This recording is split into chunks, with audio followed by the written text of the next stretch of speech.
ஆண்டவரும் இரட்சகருமாகிய இயேசு கிறிஸ்துவின் இனிதான நாமத்தினாலே மறுபடியும் உங்கள் யாவரையும் அன்போடு கூட நான் வாழ்த்துகிறேன். கர்த்தருடைய சமாதானம் கிருபை உங்களிலும் உங்கள் குடும்பங்களிலும் பெருக கடவது.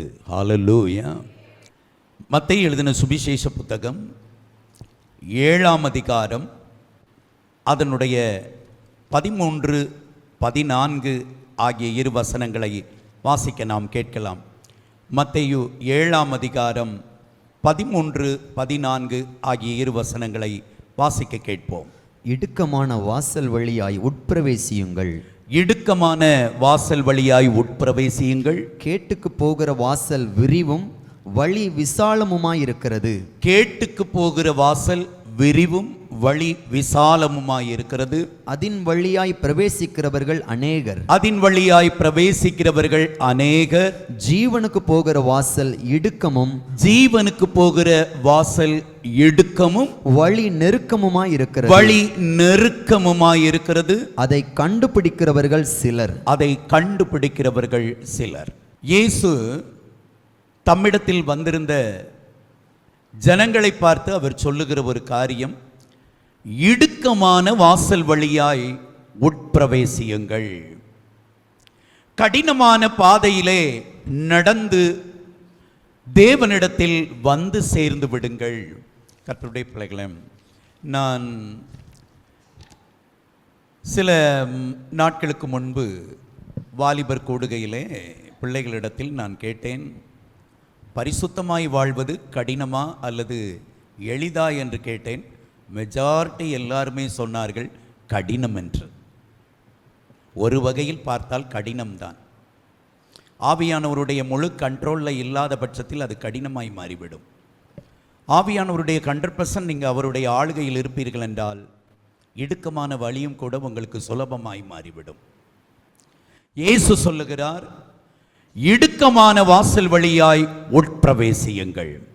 இந்த சபைக்கு வரும்பொழுது நீங்கள் அநேக பாடுகள், உபத்திரவங்கள், வேதனைகள், துன்பங்களுக்கு மத்தியிலே உங்கள் வாழ்வுக்கான சமாதானத்தை தேடி, அமைதியை தேடி, சுகத்தை தேடி, வாழ்வை தேடி இங்கே வந்தீர்கள்.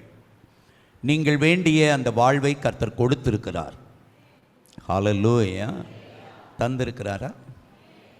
ஒருவேளை இன்னும் தராவிட்டாலும் உங்களை பார்த்து நான் சொல்லுகிற ஒரு காரியம், கர்த்தருடைய ஊழியக்காரனாய் என் மாம்சத்தில் அல்ல, எனக்குள் இருக்கிற பரிசுத்தாவியின் பலத்தோடு சொல்லுகிறேன், இந்த பாதையை விட்டு திரும்பி விடாதிருங்கள். ஹல்லேலூயா. ஏனென்றால் நீங்கள் வருகிற பாதை ஒருவேளை கடினமான இடுக்கமான வாசல்தான். ஆனால் ஒரு நாள் ஒரு கதவண்டை போய் நிற்பீர்கள். இந்த வாசலில் உள்ளே நுழைந்து இந்த இடுக்கமும் நெருக்கமுமான இந்த வாசல் வழியாய் நீங்கள் போய்கொண்டிருக்கிற நீங்கள் ஒரு நாள் ஒரு மகிமையான கதவை பார்ப்பீர்கள். அந்த கதவின் பக்கமாய் நீங்கள் நிற்கும் பொழுது உள்ளே வாருங்கள் என்கிற ஒரு அழைப்பின், அன்பின் சத்தம் உங்களை அரவணைக்கும்படியாய் கதவுகளை திறந்து கொடுக்கும். ஹல்லேலூயா. இல்லாத பட்சத்தில்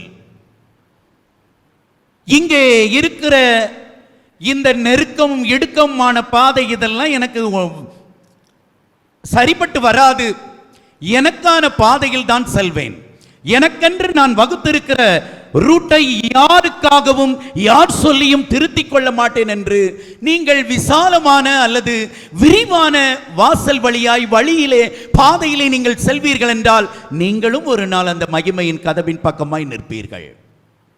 ஆனால் என்ன நடக்கும் என்றால், நீங்கள் தட்டுவீர்கள், தட்டுவீர்கள், தட்டுவீர்கள், தட்டிக்கொண்டே இருப்பீர்கள், கதவு திறக்கப்படாது. காரணம், நீங்க ஷார்ட்கட்டா வந்துட்டீங்க. நித்திய ஜீவனுக்குள் பிரவேசிப்பதற்கு, பரலோக மகிமைக்குள் கர்த்தருடைய பிள்ளைகளாகிய நாம் பிரவேசிப்பதற்கு தேவன் வகுத்து வைத்திருக்கிற வாசல் நெருக்கமானதே, இடுக்கமானதே, வேதனை நிறைந்ததே, பாடுகள் நிறைந்ததே, உபத்திரவங்கள் நிறைந்ததே. ஆனால் இந்த பாதையில் நாம் விழுந்து விடாதபடி நம்மை பலப்படுத்த ஒருவர் இருக்கிறார். அவர்தான் சத்திய ஆவியானவர். அவர் தேற்றரவாளன். எனக்கு ஏதோ பாதையில் ஒரு முள் குத்துகிறது என்று சொல்லும் பொழுது அவர் ஓடி வந்து என் காலை தாங்கி பிடிக்கிறார். நான் சில நேரம் சோர்ந்து உட்கார்ந்து விடுகிறேன். இனி அவ்வளவுதான், இவ்வளவு தூரம் என்னால் கடந்து வந்து விட்டேன், இனி அவ்வளவு தூரம் என்னால் வர முடியாது என்று நான் அமைதியாகும் பொழுது இந்த தேற்றரவாளன் என்னை மறுபடியும் தொட்டு தூக்கி எடுத்து நட, ஓடு, இன்னும் போக வேண்டிய தூரம் வெகு தூரம், நீ லக்கை நோக்கி ஓட அழைக்கப்பட்டவன் என்று என்னை துரிதப்படுத்துகிறவர் ஒருவர் இருக்கிறார். ஆனா பாதையை மாற்ற மாட்டார். ஹல்லேலூயா. எனக்கு நியமிக்கப்பட்ட பாதை இடுக்கமான பாதை தான். எனக்கு வகுக்கப்பட்ட அந்த வாசல் நெருக்கமும் இடுக்கமானதுதான். அந்த பாதையை ஒரு நாளும் மாற்ற மாட்டார். பாதையில் வரக்கூடிய துன்பங்களை மேற்கொள்ள எனக்கு பலன் தருவார். ஆனால் தந்திரவாதி, எதிராளி, சத்துரு, பிசாசு, சாத்தான், இப்படி பல பெயர்கள் கொண்ட நம்ம எல்லாருக்கும் ஒரே எதிராளி அவன். அவன் என்ன பண்ணுவான்னா, டேய் இந்த பாதையிலேயாட போனோம், இங்க பாரு, அது எவ்வளோ அழகான பாதை, ஒரு கல் இல்லை, ஒரு முள் இல்லை, ஒரு கரடுமேடு இல்லை, ஈஸியா போகலாம், வாடா என்று சொல்லி உங்கள் வாசலை, பாதையை, வழியை மாற்றும்படியாய் அவன் செயல்படுவான். தயவு செய்து ஏமாந்து போய்விடாதிருங்கள். சத்தியத்தின் பாதையில் நான் நடக்கிறேன், சத்தியத்தை கை கொள்ளுகிறேன், ஆனால் நான் கேட்டதை அவர் கொடுக்கவில்லை. நான் உண்மையாய் வாழ்ந்து கொண்டிருக்கிறேன், நான் முழுமையாய் என்னை கர்த்தருக்கு ஒப்பு கொடுத்து நிற்கிறேன், ஆனால் என் வாழ்க்கையில் தோல்வியை தவிர எதையுமே, எந்த ஒரு காரியத்திலும் நான் ஜெயத்தை இன்னும் பார்க்கவில்லை என்று சொல்லி சோர்ந்து வந்திருக்கிற இந்த ஆராதனைக்கு வரக்கூட மனம் இல்லாமல் வந்திருக்கிற உங்களை பார்த்து சொல்லுகிறேன், உங்களுக்கான அந்த மகிமையின் வாசல் திறந்து கொடுக்கும் ஒரு நாளிலே. ஹல்லேலூயா.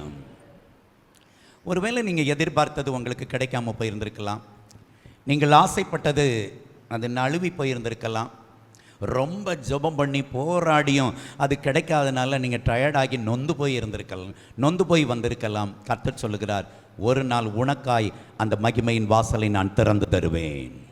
ஹல்லேலூயா, ஹல்லேலூயா.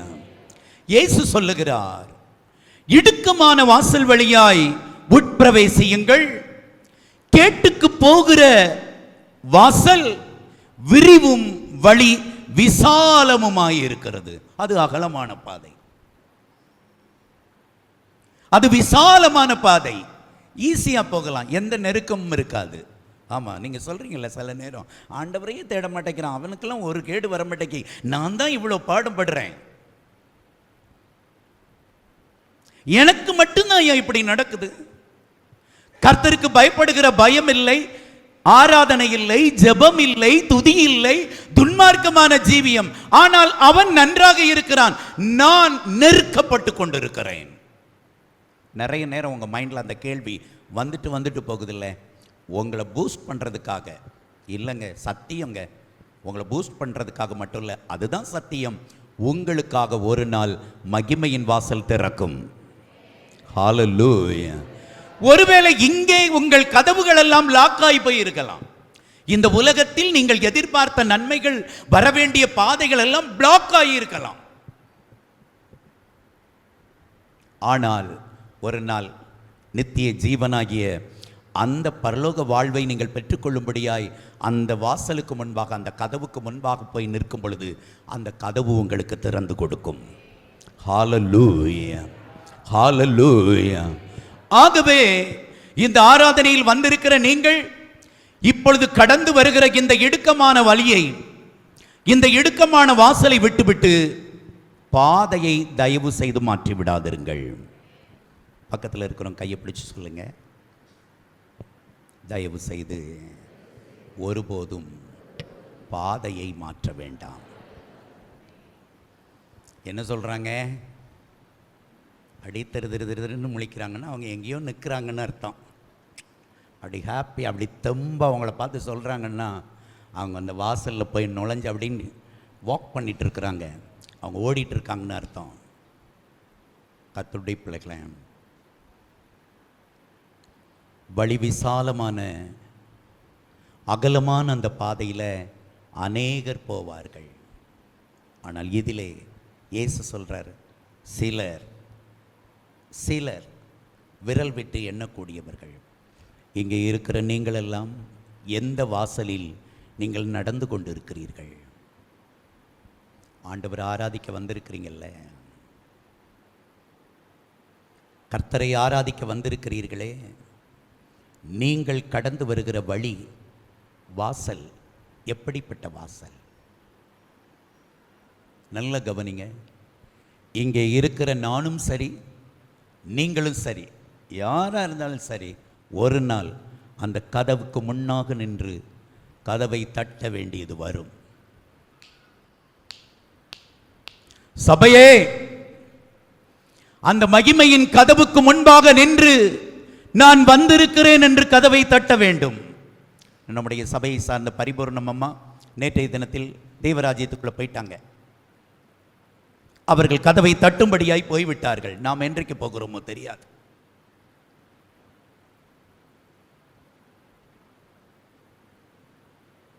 நான் வந்திருக்கிறேன், எனக்காக கதவை திறந்தருளும் ஆண்டவரே என்று சொல்லி நீங்கள் தட்டும் பொழுது உள்ளே இருந்து ஒரு சத்தம் வர வேண்டும்.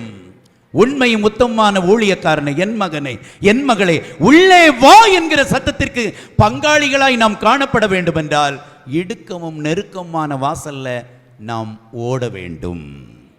ஹல்லேலூயா. என்னையா சபை இது? சும்மா சும்மா அந்த ஜெபம் இந்த ஜெபம், அதை செய்யாத இதை செய்யாத, அப்படி இருக்கணும் இப்படி இருக்கணும், வாங்க ஐயா. நிறைய பேர் ஓடிட்டாங்க.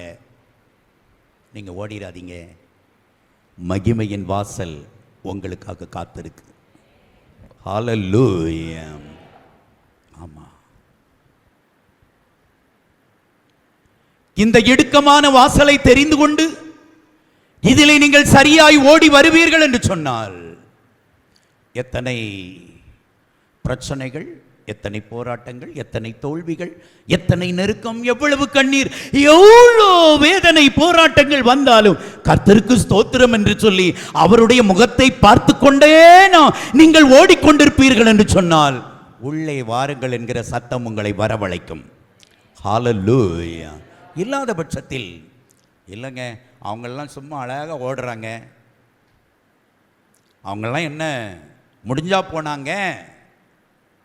ஆமாயா, ஆண்டவரை அறிந்து பாதைகளை மாற்றி போனவர்கள் எல்லாம் செத்து போனார்களா?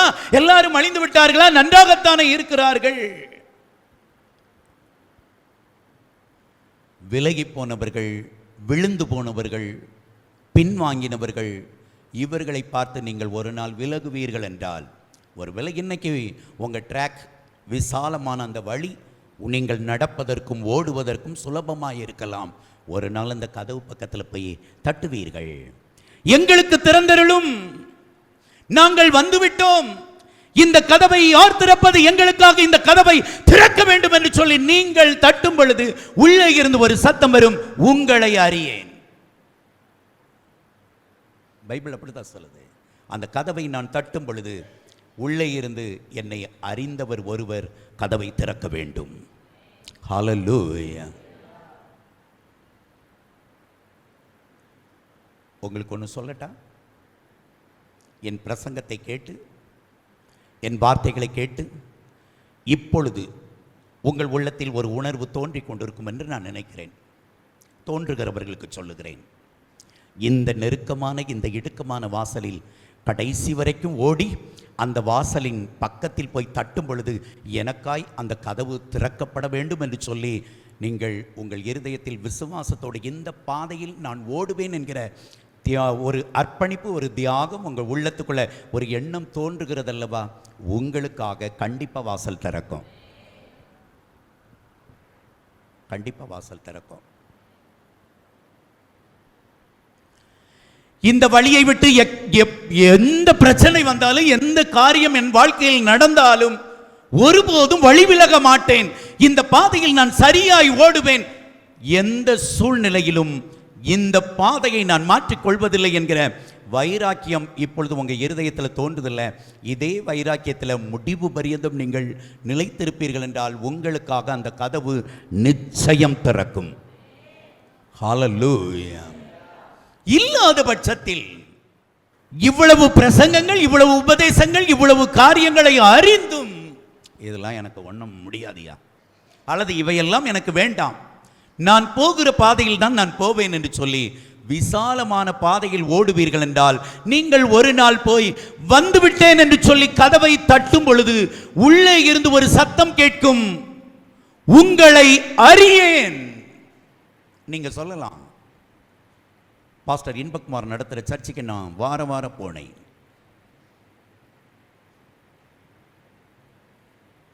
என் தசம பாகங்களை சரியாக நான் கொடுத்தேன்,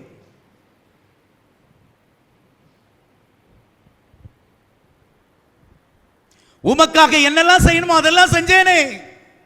ஆனால் கேட்பார், நீ வந்த பாதை மாறிவிட்டதே.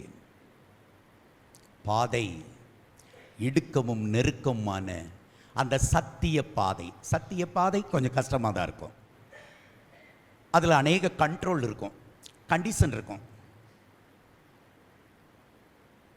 அது கஷ்டமான பாதை. அந்த பாதையில் சென்றவர்களை மட்டும்தான் அந்த வாசல் திறந்து உள்ளே அழைக்கும். இல்லாத பட்சத்தில் உள்ளே இருந்து வருகிற அந்த சத்தம், உங்களை அறியேன் என்று சொன்னதுதான். வந்துட்டுன்னா அவ்வளவுதான், முடிஞ்சு போச்சு உங்க கதை.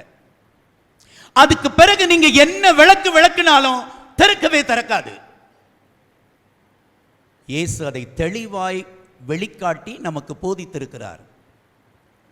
சிலர் அந்த வாசல் பக்கமாய் போய் அந்த கதவண்டையில் நின்று, நாங்கள் வந்திருக்கிறோம், கதவை எங்களுக்கு திறக்க வேண்டும் என்று சொல்லி ஓங்கி தட்டினார்கள். உள்ளே இருந்த சத்தம் வந்தது, உங்களை அறியேன், உங்களை எனக்கு தெரியாது, நீங்க யாரு? அவர்கள் சொன்னார்கள். யாருன்னு சொல்றாங்கன்னு பாருங்க. மத்தேயு எழுதின சுவிசேஷ புத்தகம் 7ஆம் அதிகாரம் அதனுடைய 21, 22 வசனங்களை வாசிக்கலாம். பரலோகத்தில் இருக்கிற என் பிதாவின் சித்தத்தின்படி செய்கிறவனே பரலோக ராஜ்யத்தில் பிரவேசிப்பானே அல்லாமல், என்னை நோக்கி கர்த்தாவே கர்த்தாவே என்று சொல்லுகிறவன் அதில் பிரவேசிப்பதில்லை. அந்நாளில் அநேகர் என்னை நோக்கி கர்த்தாவே கர்த்தாவே, உமது நாமத்தினாலே தீர்க்க தரிசனம் உரைத்தோம் அல்லவா, உமது நாமத்தினாலே பிசாசுகளை துரத்தினோம் அல்லவா, உமது நாமத்தினாலே அநேக அற்புதங்களை செய்தோம் அல்லவா என்பார்கள். அடுத்த வசனம். அப்பொழுது நான் ஒரு காலம் உங்களை அறியவில்லை, அக்கிரம செய்கைக்காரரை என்னை விட்டு அகன்று போகள் என்று அவர்களுக்கு சொல்லுவேன். நன்றாய் கவனித்துக் கொள்ளுங்கள்.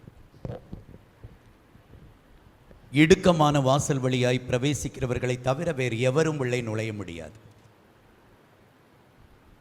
இவர்கள் கதவை தட்டுகிறார்கள், கர்த்தாவே கர்த்தாவே என்று கூப்பிடுகிறார்கள், ஆனால் உள்ளே இருந்து பதில் ஒன்றும் இல்லை, சத்தமே வரவில்லை. உடனே வெளியில் இருந்து இவர்கள் சொல்லுகிறார்கள், நாங்கள் உம்முடைய நாமத்தினாலே தீர்க்க தரிசனம் உரைத்தோம். சத்தமே இல்லை. பைபிள் சொல்லுது, தீர்க்க தரிசனம் ஒளிந்து போகும், அது உங்களை பரலோகத்தில் கொண்டு போய் சேர்க்காது. தீர்க்க தரிசனம் எதற்காக?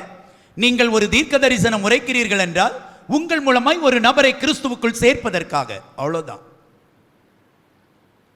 தீர்க்க தரிசனம் உரைக்கிறவர்கள் எல்லாம் உள்ளே பிரவேசிப்பார்கள் என்பதற்கு கேரண்டி கிடையாது. அடுத்து அவர்கள் சொல்லுகிறார்கள், நாங்கள் உம்முடைய நாமத்தினாலே பிசாசுகளை துரத்தினோம் அப்படின்னார்கள். உள்ள இருந்து சத்தமே வரவில்லை.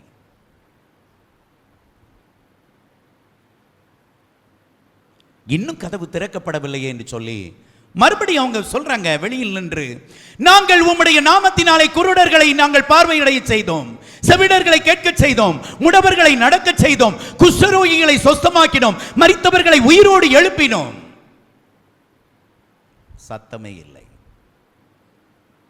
காரணம், சத்திய பாதையில் நடக்காமல் மாற்று பாதையில் கடந்து வந்தவர்கள். இப்போ நீங்க கேட்கலாம், சத்திய பாதையில் நடக்காதவர்கள் எப்படி தீர்க்க தரிசனம் உரைக்க முடியும்? கண்டிப்பா உரைப்பார்கள். தீர்க்க தரிசனம் உரைத்துக் கொண்டே பாவத்தில் வாழ்கிறவர்கள் அநேகர் இருக்கிறார்கள். பிசாசுகளை துரத்திக் கொண்டே பாவத்தில் வாழ்கிறவர்கள் இருக்கிறார்கள். அது எப்படி? பாவத்தில் வாழ்ந்து கொண்டு எப்படி பிசாசுகளை துரத்த முடியும்? கர்த்தர் அவர்களுக்கு அந்த டேலண்ட்டை கொடுத்துருக்காருன்னா உடனே எடுக்க மாட்டார். அவர்கள் கைகளை வைக்கும் பொழுது பிசாசுகள் அலக்களிக்கும். அவர்கள் சொல்லும் பொழுது பிசாசு அலரும். யார் சத்தியத்தில் நடக்கிறார்களோ, எவர்கள் நெருக்கமும் இடுக்கமான பாதையிலே கடந்து வந்தார்களோ அவர்களுக்கு தான் வாசல் திறக்கும். அப்போ தீர்க்க தரிசனம் வேண்டாமா? அது தேவையற்றதா? அற்புதங்கள் அது சாதாரணமானதா? இல்ல.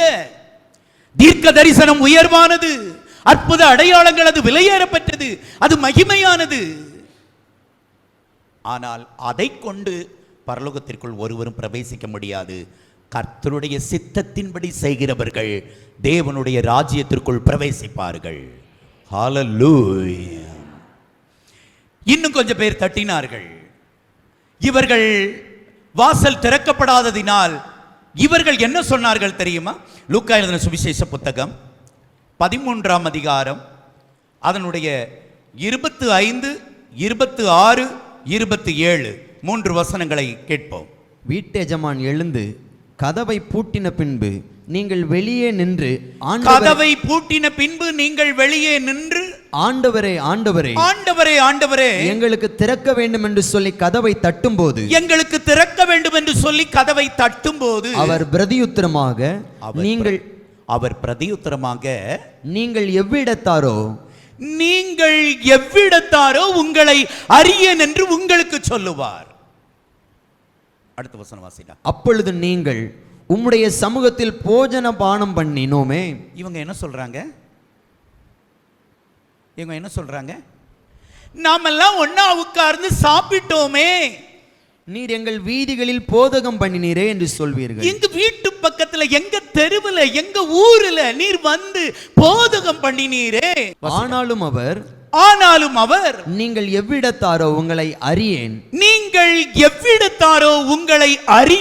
அக்கிரமக்காரராகிய நீங்கள் எல்லாரும் என்னை விட்டு அகன்று போங்கள் என்று சொல்லுவார். அக்கிரமக்காரராகிய நீங்கள் எல்லாரும் என்னை விட்டு அகன்று போங்கள் என்று சொல்லுவார். கர்த்தருடைய பிள்ளைகளே, இன்னைக்கு இந்த செய்தியை நீங்கள் சாதாரணமாக கேட்கலாம். ஆனால் ஒரு நாள் கண்டிப்பாக இந்த சிச்சுவேஷன், இந்த சூழ்நிலையை இங்கே இருக்கிற எல்லாரும் சந்திக்க வேண்டியது இருக்கிறது. அந்த கதவின் பக்கத்தில் ஒரு நாள் நின்றே ஆக வேண்டும். உங்களுக்கு இந்த பிரசங்கம் பிடிச்சாலும் சரி, பிடிக்கட்டாலும் சரி, நீங்கள் கேட்டாலும் சரி, கேட்கட்டாலும் சரி, இந்த கதவண்டையில் ஒரு நாள் நீங்கள் நிற்பீர்கள். வாழ்க்கையில் வரக்கூடிய போராட்டங்கள், பிரச்சனைகள், துன்பம், வியாதி, அவமானம், வெட்கம், தூஷணம் எல்லாத்தையும் வச்சிட்டு ஓகே பரவாயில்ல, எனக்கு ஒரு நாள் அந்த கதவு திறக்கும், ஒரு நாள் அந்த கதவு எனக்காக திறக்கப்படும் என்கிற நம்பிக்கையோடு மனம் தளராமல் ஓடுவீர்கள் என்றால், வாருங்கள் என் பிதாவினால் ஆசீர்வதிக்கப்பட்டவர்களே என்று சொல்லி உங்களை அழைப்பதற்கு அந்த கதவு உங்களுக்காக திறக்கப்படும். ஹல்லேலூயா, ஹல்லேலூயா. அருமையான பாஸ்டர் ரீகன் கோமஸ் அவங்க ஒரு பாடல் எழுதியிருந்தாங்க கொஞ்சம் வருடங்களுக்கு முன்பாக. இன்பமானாலும் நீர்தானே, துன்பமானாலும் நீர்தானே. ஹல்லேலூயா. சந்தோஷமா இருந்தாலும் எனக்கு அந்த கதவு தான் முன்ன நிற்குது, நான் கஷ்டப்படும் போதும் எனக்கு முன்னாக அந்த கதவு தான் இருக்கு. ஹல்லேலூயா. இந்த கதவை மறந்து விடாதிருங்கள். பக்கத்தில் பார்த்து சொல்லுங்க, இந்த மகிமையின் கதவை மறந்து விடாதிருங்கள். ஹல்லேலூயா. ஆமாங்க, நான் ஒரு நாள் அந்த கதவு பக்கத்தில் போய் நிற்பேன். நான் போய் நிற்கும்போது உள்ளேருந்து ஒரு சத்தம் வரும், வா மகனே, வா மகனே, வா மகனே, வா மகனே. அந்த அழைப்பு சத்தம் கேட்கிற அந்த டைம் வரும் பாருங்க, அப்போ தான் தெரியும், ஆண்டவரே அப்பா என்னை எவ்வளோ பெரிய இடத்துக்கு கொண்டு வந்திருக்கிறீங்க. நாம் பட்ட பாடு, நாம் பட்ட வேதனை, நாம் பட்ட அவமானம், எனக்கு வந்த வெட்கம், நிந்த, இதெல்லாம் இதுக்கு முன்னாடி தூசி ஐயா.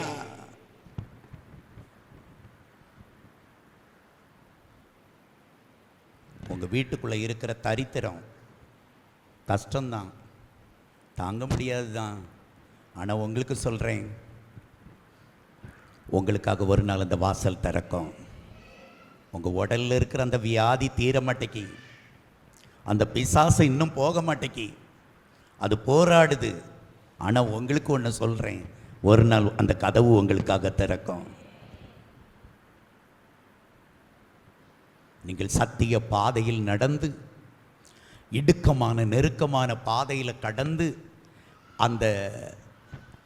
அது நிமித்தமாய் வரக்கூடிய வேதனைகள், பாடுகள், உபத்திரவங்கள், நிந்தைகளை சுமந்து வருவீர்கள் என்றால் நிச்சயம் ஒரு நாள் உள்ளே பிரவேசிப்பீர்கள். காரணம், உள்ளே போனவங்கள்லாம் அப்படித்தான் போனாங்க.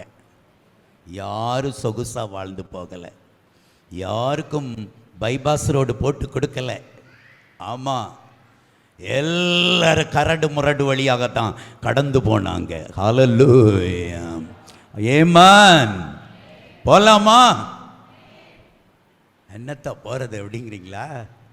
ஆமாங்க, வரட்டு, துன்பம் வரட்டு, வியாதி வரட்டு, போராட்டம் வரட்டு, பிரச்சனை வரட்டு, தோல்வி வரட்டு, வரட்டு, எது வந்தாலும் வரட்டு.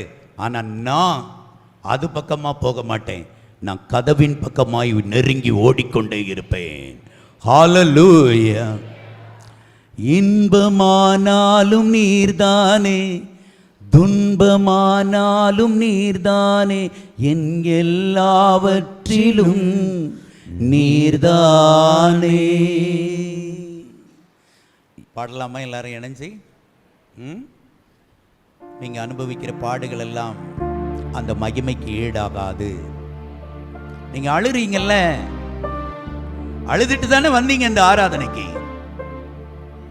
இந்த கண்ணீர் எல்லாம் அந்த கதவண்டையில் போய் நிற்கும் பொழுது உள்ளே பிரவேசிக்கும்படியாய் வாசல் திறக்கப்படுவதற்கு ஈடாகாது, ஈடாகாது, ஈடாகாது. இன்பமானாலும் நீர்தானே, துன்பமானாலும் நீர்தானே, என் எல்லாவற்றிலும் நீர்தானே. இன்பமானாலும் நீர்தானே, துன்பமானாலும் நீர்தானே, என் எல்லாவற்றிலும் நீர்தானே. அனைத்திலும் உம் அன்பை தந்தீ, கிருபையால் என்னை நடத்தி வந்தீ. அனைத்திலும் உம் அன்பை தந்தீ, கிருபையால் என்னை நடத்தி வந்தீ. நம்புவேன் என் இயேசுவே உமையே, வாழுவேன் என் இயேசுவே உமக்காகவே. உங்க சத்தம் உயரட்டும். நேசிப்பேன் என் இயேசுவே. ஆண்கள் பக்கம் சத்தம் இல்ல. வாழுவேன் என் இயேசுவே, நேசிப்பேன். நான் நேசிப்பேன் என் இயேசுவே உமையே, வாழுவேன் என் இயேசுவே உமக்காகவே. நேசிப்பேன் என் இயேசுவே உமையே, வாழுவேன் என் இயேசுவே உமக்காகவே. நாய் கூட குத்து பிடிச்சி சாப்பிட்டுட்டு இருந்தான் லாசரு. பணக்காரன் எப்படா சாப்பிட்டுட்டு மிச்சம் மீதி இருந்தால் கொண்டு போட மாட்டான்னு சொல்லி காத்துட்டு இருந்தான். நாயோடு கடந்து போராடி அந்த சாப்பாடு சாப்பிட்டான். உடம்பெல்லாம் பருக்கள், உடம்பு ஃபுல்லா பொண்ணு, ரத்தமும் சீலும் அப்படியே அங்கிட்டு இங்கிட்டு வடியுது. எந்த நாய் கூட குத்துப்பிடிச்சு சாப்பிட்டானோ அந்த நாய் இப்போ அவன் உடம்புல இருக்கிற அந்த ரத்தத்தையும் ஜலத்தையும் நக்கி எடுக்கு.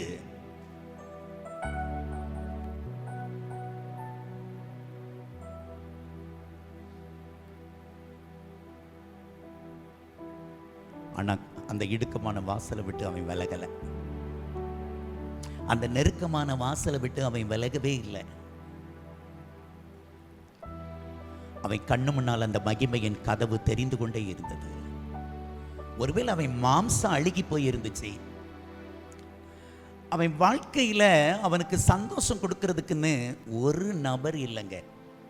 கொஞ்சம் யோசித்து பாருங்க. ஒரே ஒரு ஆள் இருந்தா அவன் மேல பாசம் காட்டுறதுக்கு, அவனை பராமரிக்கிறதுக்கு ஒரே ஒரு நபர் இருந்தா அவன் அங்க கிடக்க வேண்டிய அவசியம் வந்திருக்காது. ஒரு நபர் இருந்திருந்தா அவனை தூக்கி கொண்டு போய் நல்ல குளிப்பாட்டி அவனுடைய காயங்களுக்கெல்லாம் மருந்திட்டு அவனை சரி செய்து அவனை குணப்படுத்துவதற்கு ஏதாவது பண்ணியிருப்பாங்க. ஆனா அதற்கான வாய்ப்பு துளியும் இல்லை.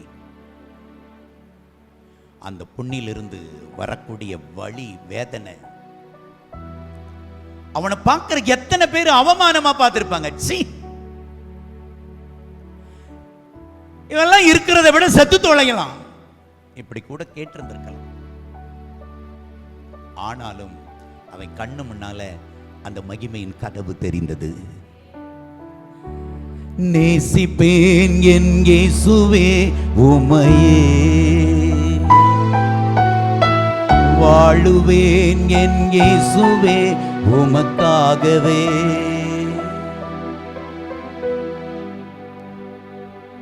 டேய், இவ்வளோ வலி, இவ்வளோ காயம், இவ்வளோ அசிங்கமும் அலங்கோலமா இருக்கிறிய, தற்கொலை பண்ணி சாக வேண்டியது தானே சொல்லி இருந்திருக்கலாம்.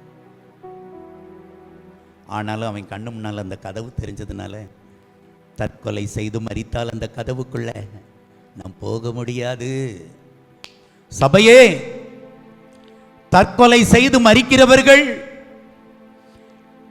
அந்த கதவண்டை போய் நிற்கவும் முடியாது, கதவு அவர்களுக்கு திறக்கவும் செய்யாது. தன்னைத்தானே கொள்கிறவர்கள், தனக்குத்தானே மரணத்தை உண்டாக்கி கொள்ளுகிறவர்கள் நித்திய ஜீவனுக்குள் பிரவேசிக்க முடியாது.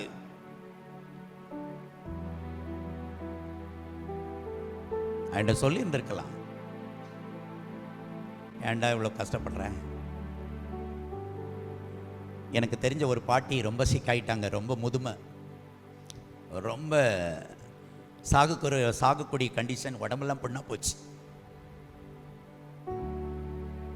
இந்த தொண்டையிலே இருக்கு, வாரக்கணக்காக இழுத்துக்கிட்டே போகுது, உயிர் போக மாட்டேங்க.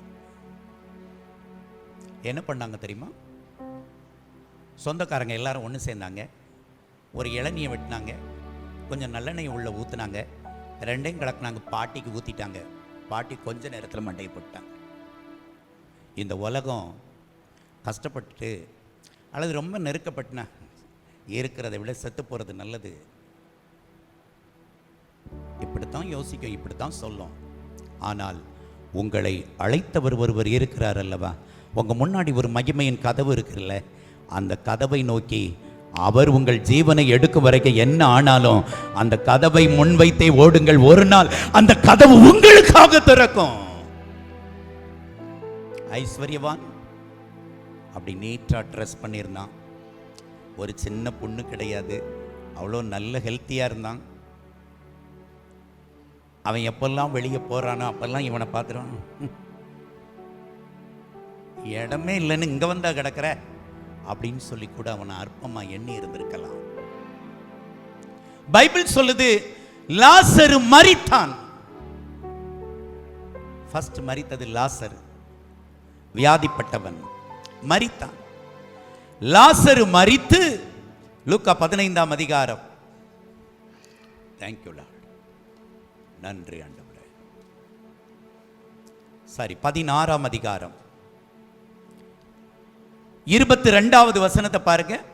லாசருன்னு கூட பைபிள் சொல்லலை, அவனுக்கு ஒரு பெயர் கொடுக்கப்பட்டிருக்கு. பின்பு அந்த தரித்திரன் மரித்து தேவதூதரால் ஆபிரகாமுடைய மடியில் கொண்டு போய் விடப்பட்டான். ஹல்லேலூயா. யார் மரித்தா? தரித்திரன்.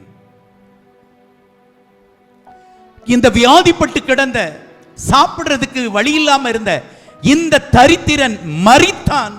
மரித்த உடனே அவனை தேவதூதர்கள் தேடி வந்தார்கள். ஹல்லேலூயா. கர்த்தருடைய தூதர்கள் அவனை அழைத்து செல்லும்படியாய் ஓடி வந்தார்கள், இறங்கி வந்தார்கள். அவனை கொண்டு போய் எங்கே அமர வைத்தார்கள் தெரியுமா? ஆபிரகாமின் மடியில் கொண்டு போய் விட்டார்கள். ஹalleluya. என் வார்த்தையை கேட்டுக்கொண்டிருக்கிற சபையே, ஒருவேளை கர்த்தருடைய வருகைக்கு முன்னாக நீங்களோ நானோ மரித்து விடுவோம் என்றால் நம்மை அழைத்து செல்ல தூதர்கள் வருவார்கள். ஹalleluya. இடுக்கமான வாசல்ல நடக்க வேண்டியது அவசியம். இடுக்கமும் நெருக்கமான வாசல்ல நீங்கள் நடப்பீர்கள் என்றால் உங்கள் மரண நாளில் பக்கத்து வீட்டுக்காரன் வாரான வரலையோ பரலோகத்திலிருந்து தூதர்கள் வருவார்கள். உன்னை அடக்கம் பண்றதுக்கு யாரும் வராம போகலாம். ஆனால் அவர் தூதர்களுக்கு கட்டளையிடுவார். அவர்கள் சுமந்து கொண்டு போய் ஆபிரகாமின் மடியிலே விட்டார்கள். பைபிள் சொல்லுது, ஐஸ்வர்யவானும் மரித்தான், அவனும் மரித்தான். மரித்து அவன் பாதாளத்திலே வேதனையை அனுபவித்தான். கர்த்தருடைய பிள்ளைகளே, விசாலமான வழி, செல்வ செழிப்பான வழி. அதுக்காக பணம் தேவை இல்லையா? தேவை. ஒருவேளை உங்களை கர்த்தர் ஐஸ்வர்யவானாய் உருவாக்கி தூக்கி எடுத்து நிறுத்தி இருப்பார் என்றால் அந்த ஐஸ்வர்யத்தை கர்த்தருக்காக செலவிட மனமுள்ளவர்களாயிருங்கள். ஹalleluya. நம்ம சபையில எல்லாருமே ரொம்ப நெருக்கத்துல தான் இருக்கிறீங்க. வரும் நாட்களில் உங்களை எல்லாம் ஐஸ்வர்யவானாய் கர்த்தர் மாற்றுவார் என்றால் அன்றைக்கு உங்கள் ஐஸ்வர்யத்தை கர்த்தருக்காய் செலவிடுங்கள். ஹalleluya. இல்லாத பட்சத்தில் இந்த ஐஸ்வர்யமே உங்களை கேட்டின் வாசலுக்கு நேராய் தள்ளி கொண்டு போய்விடும். அதனால தான் இயேசு சொல்லிட்டாரு, ஐஸ்வர்யவான் தேவனுடைய ராஜ்யத்தில் பிரவேசிப்பது கடினம். பிரவேசிக்க மாட்டான்னு சொல்லலை, பிரவேசிப்பது கடினம். ஐஸ்வர்யவானா இருந்து கர்த்தருக்கு பிரியமா இருந்தா போகலாம். பிலேமோன் ஐஸ்வர்யவான், கொர்நேலியு ஐஸ்வர்யவான், அவர்கள் தேவராஜ்யத்திற்குள் பிரவேசித்திருக்கிறார்கள். ஹalleluya. ஆனால் மிகுதியான ஐஸ்வர்யவான்கள் கேட்டின் வாசலுக்குள்ளாய் பிரவேசித்து பாதாளத்திலே பங்கடைந்து கொண்டிருக்கிறார்கள். ஒரு விதத்தில் என் தரித்திர பாதைக்காக கர்த்தருக்கு ஸ்தோத்திரம்.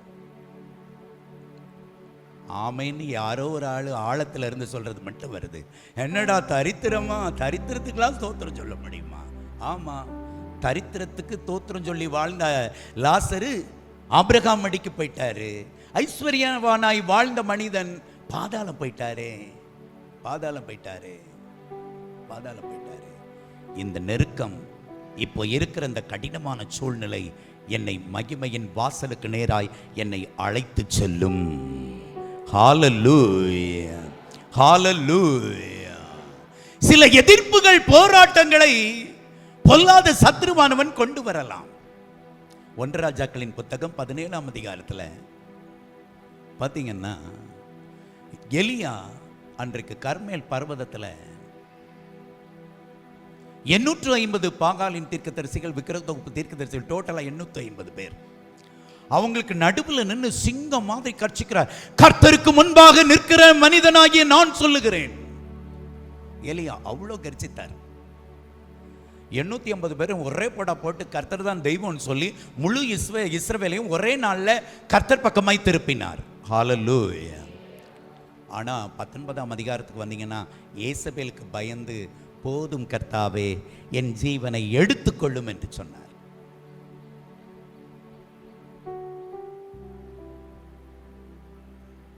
போதும் ஆண்டவரை, என் உயிரை எடுத்துக்கொள்ளும்.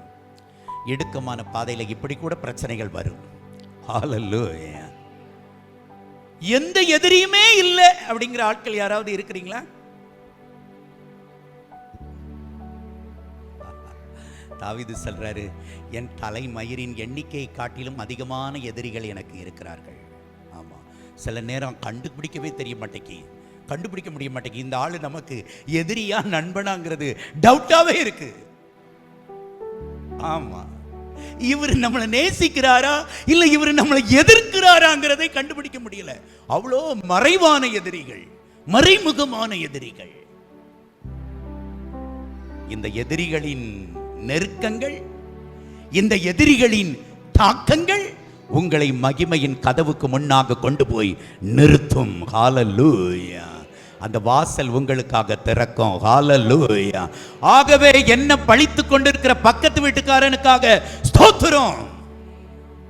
வரமாட்டேங்க, 2-3 பேர் தான் ஆமே இருக்கிறாங்க. சில நேரம் இடுக்கமான நெருக்கமான பாதைகளை அப்படித்தான் நாம் கடந்து போக வேண்டும். ஹல்லேலூயா. உங்களை எல்லாரும் சரியா புரிஞ்சிக்க மாட்டாங்க. உங்களை தப்பா புரியவாங்க. நீங்க ஏதோ ஒரு கண்ணோட்டத்தில் ஒன்றை செஞ்சுட்டு இருப்பீங்க, அது ஒரு கண்ணோட்டத்தில் விளங்கிக்கிட்டு இருக்கும். நீங்க ஒரு கண்ணோட்டத்தில் ஒன்றை பண்ணிக்கிட்டு இருப்பீங்க, எதிரே இருந்து பார்க்கிறவன் வேற கண்ணோட்டத்தில் உங்களை நோட் பண்ணிட்டே இருப்பான்.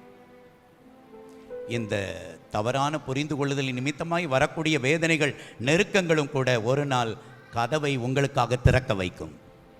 ஹல்லேலூயா. இந்த யேசபேலின் தாக்கம் எலியாவுக்கு வாழ்க்கையே வெறுத்து போச்சு. இதை விட செத்து தொலையலாம். ஏதோ சில எதிரிகளின் மூலமாய் மனமுடைந்து வந்திருப்பீர்கள் என்றால், இந்த எதிரிகளை கொண்டுதான் உங்கள் பாதையை கர்த்தர் சரி செய்து கொண்டிருக்கிறார். ஹல்லேலூயா. ஹல்லேலூயா. யேசபேல் நெருக்குகிற அந்த நேரத்தில் எலியா ஒருவேளை வாழ்க்கையில் சோர்ந்து போய் அந்த சூறை செடிக்கு கீழே போய் சுருண்டு கிடந்தாலும் கர்த்தர் அதன் பின்னும் அவருடைய ஓட்டத்தை தொடர வைத்தார். ஹல்லேலூயா. அதனால தான் அந்த மகிமையின் கதவு அவருக்காக திறக்கப்பட்டு இன்றைக்கு தேவனோடு கூட இருக்கிறார். ஹல்லேலூயா. ஹல்லேலூயா. கர்த்தருடைய பிள்ளைகளே, இடுக்கமான வாசல், இடுக்கமான வாசல், அது வழி நெருக்கமானது, அது கொஞ்சம் வேதனை உள்ளது. அதில் ரொம்ப அட்ஜஸ்ட்மெண்ட் பண்ணணும், அதில் ரொம்ப சகிப்புத்தன்மை தேவை, அதில் ரொம்ப விட்டு கொடுத்தல் தேவை. அது ரொம்ப கஷ்டமாக தான் இருக்கும். ஆனால் நீங்கள் பழகிட்டீங்க அப்படின்னா, இந்த உபத்திரவ பாதையில் நீங்கள் பொறுமையாக ஓட பழகிட்டீங்கன்னா, ஒரு நாள் அந்த மகிமையின் வாசல் பக்கத்தில் நீங்கள் போய் நிற்கும் பொழுது உங்களுக்காக அந்த கதவு திறந்து கொடுக்கும். முழங்கால் படியிடலாமா? நேசிப்பேன் என் இயேசுவே உமையே, வாழுவேன் என் இயேசுவே உமக்காகவே, இன்பமானாலும் நீர்தானே, துன்பமானாலும் நீர்தானே, என் எல்லாவற்றிலும் நீர்தானே. இன்பமானாலும் நீர்தானே, துன்பமானாலும் நீர்தானே, என் எல்லாவற்றிலும் நீர்தானே. அனைத்திலும் உம் அன்பை தந்தீ, கிருபையா என்னை நடத்தி வந்தீ. அனைத்திலும் உம் அன்பை தந்தீ, கிருபையா என்னை நடத்தி வந்தீ. நேசிப்பேன் என் இயேசுவே உமையே, வாழுவேன் என் இயேசுவே உமக்காகவே, நேசிப்பேன் என் இயேசுவே உமையே, வாழுவேன் என் இயேசுவே உமக்காகவே. என்ன வந்தாலும் நீர்தானே, எது நடந்தாலும் நீர்தானே, என் எல்லாவற்றிலும் நீர்தானே. என்ன வந்தாலும் நீர்தானே, எது நடந்தாலும் நீர்தானே, என் எல்லாவற்றிலும் நீர்தானே.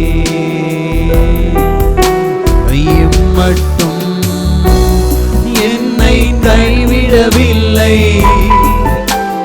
இனிமேலும் என்னை மறப்பதில்லை. இம்மட்டும் கைவிடவில்லை, இனிமேலும் என்னை மறப்பதில்லை. நம்புவேன் என் இயேசுவே உமையே, தேடுவேன் என் இயேசுவே உமையே. நான் நம்புவேன் என் இயேசுவே உமையே,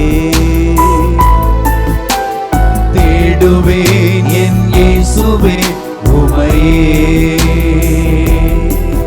இன்னும் நம்புவேன் என் இயேசுவே உமையே, தேடுவேன் என் இயேசுவே உமையே.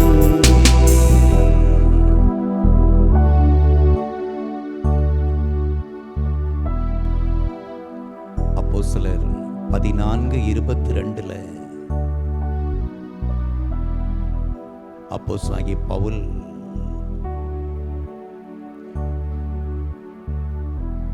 அந்தியோகியா, இக்கோனியா,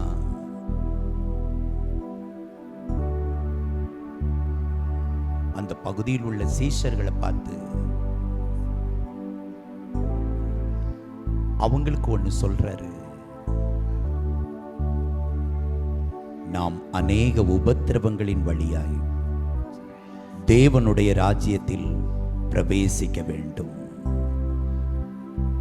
கர்த்தருடைய பிள்ளைகளே, நாம் அநேக உபத்திரவங்களின் வழியாக தேவனுடைய ராஜ்யத்தில் பிரவேசிக்க வேண்டும்.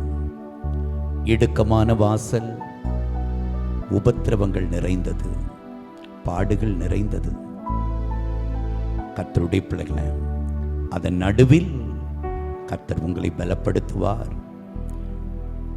உலகத்திலே உங்களுக்கு உபத்திரவங்கள் உண்டு, ஆனாலும் திடன் கொள்ளுங்கள், நான் உலகத்தை ஜெயித்தேன், நீங்களும் ஜெயிப்பீர்கள். இடுக்கமான வாசல் வழியாய் தேவராஜ்யத்திற்குள் பிரவேசிக்கிற நீங்கள் இந்த உலகத்தை ஜெயிப்பீர்கள். இந்த உலகத்தின் உபத்திரவங்களை ஜெயிப்பீர்கள்.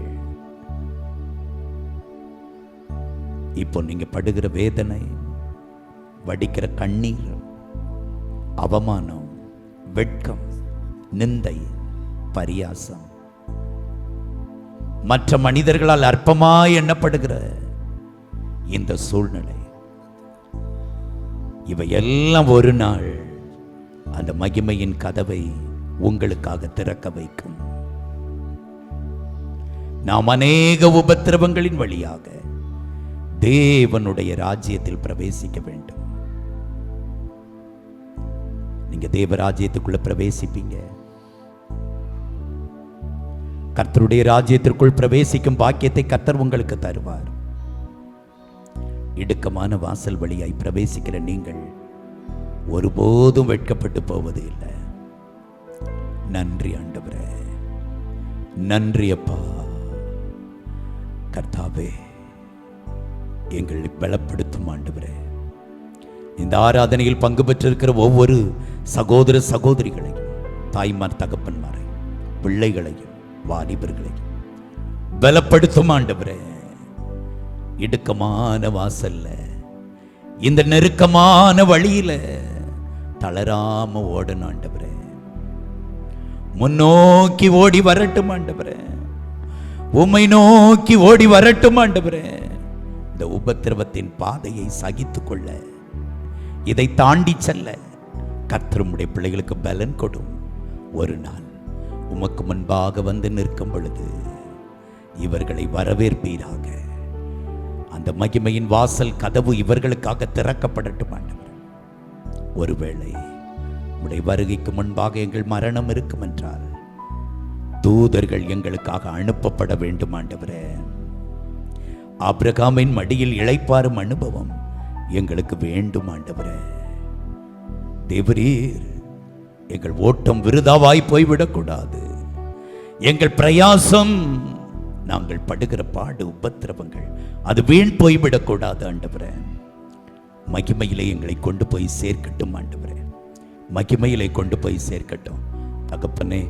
வந்திருக்கிற எல்லோருக்காகவும் ஜெபிக்கிறேன். எல்லா தகப்பன்மார், தாய்மார், வாலிபர்கள், சிறுவர்கள், சகோதர சகோதரிகள், பிள்ளைகள் எல்லாருக்காகவும் ஜெபிக்கிறேன். இந்த ஆவிக்குரிய ஓட்டத்தில், இந்த இடுக்கமான பாதையில் இவங்க வேகமாய் ஓடுவதற்கு, ஞானமாய் ஓடுவதற்கு, தைரியமாய் கடந்து வருவதற்கு உடைய பரிசுத்தாவின் வல்லமையினால் ஒவ்வொருவரையும், ஒவ்வொரு குடும்பத்தையும் கர்த்தர் பலப்படுத்தும் ஆண்டவரே. இவர்கள் இருதயத்தில் இருக்கிற பாரம், கவலை, வேதனை எல்லாவற்றையும் தூக்கி எறிந்துவிட்டு தேவரீர் உம்மை நோக்கி ஓடி வருவதற்கு கர்த்தர் பலன் கொடுப்பீராக. அந்த பாக்கியத்தை கொடுத்து உம்முடைய பிள்ளைகளை ஆசீர்வதிப்பீராக. இயேசுவின் நாமத்தில் ஜெபம் கேளும் ஜீவனுள்ள நல்ல பிதாவே, ஆமென். தொடர்பு கொள்ள வேண்டிய எங்கள் முகவரி: பாஸ்டர் டி. இன்பகுமார், இயேசுவின் பிரசன்னம் ஊழியங்கள், கர்மேல் பர்வதம், பேய்க்குளம், தூத்துக்குடி மாவட்டம், தமிழ்நாடு, இந்தியா. பின்கோடு 642613. அலைபேசி எண்கள் 9486373603 மற்றும் 7373133190. Our contact address: Pastor T. Inbakumar, Presence of Jesus Ministries, Karmel Mount, Peikulam, Tuticorin District, Tamil Nadu, India. Pin code 628613. Mobile number 9486373603 and 73731 வாரந்தோறும் வெள்ளிக்கிழமை காலை 10 மணி முதல் 1 மணி வரை பரிசுத்த உபவாச ஜெபம் நடைபெறும். வாரந்தோறும் ஞாயிற்றுக்கிழமை காலை 9:30 மணி முதல் 12 மணி வரை பரிசுத்த ஆராதனை நடைபெறும்.